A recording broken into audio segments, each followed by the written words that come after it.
ils lui ont donné de l'argent, parce qu'il a besoin, parce que la situation financière de la Tunisie, elle est catastrophique. Alors, eux, ils ont dit, nous avons de l'argent, on va vous donner 300 millions de dollars, etc. Donc, on ne sait même pas si l'argent a été donné ou pas. Il a été déposé. Ah. Il a été déposé à la Banque centrale pour servir de garantie. Voilà, donc finalement, ils ont mis en place le dispositif, mais ce qui est grave, c'est de prêter l'avion personnel du chef de l'État algérien au patron du Polisario. Il aurait pu venir dans une autre délégation avec le Burundi ou je ne sais quoi. Donc c'était bien deux délégations dans l'avion. Dans l'avion, oui. C'est-à-dire que l'Algérie est en train de faire du service après-vente, de tout ce qu'elle prépare pour ce genre de rencontre.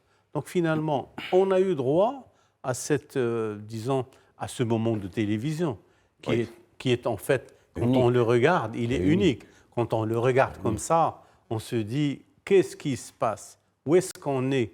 Et finalement, c'était le Tunisien qui a donné une ampleur et une importance tellement grande que tout le monde était étonné. Parce qu'il n'a pas reçu les autres chefs de délégation.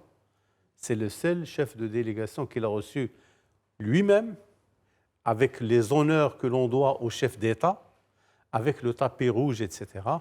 Et ça demande quoi? Ça demande, d'abord, je pense que quelque part, il a dû perdre la raison. Il a dû perdre de vue que lui, il est chef d'État au Maghreb. Il a des relations avec le Maroc. De toutes les manières, je sais que l'on aura l'occasion de revenir sur les relations historiques sur tous les moments qu'il y a entre le Maroc et la Tunisie. Qui marquent des grands moments de l'histoire. Le caractère magnanime du traitement des Marocains des questions tunisiennes.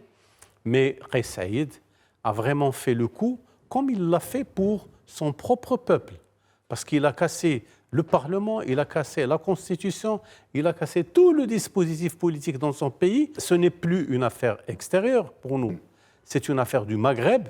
Et moi je pense que je suis en droit de dire mon point de vue sur cette personne. C'est un personnage avec lequel nous sommes censés construire un avenir, construire le Maghreb comme étant un groupement économique et socio-économique important.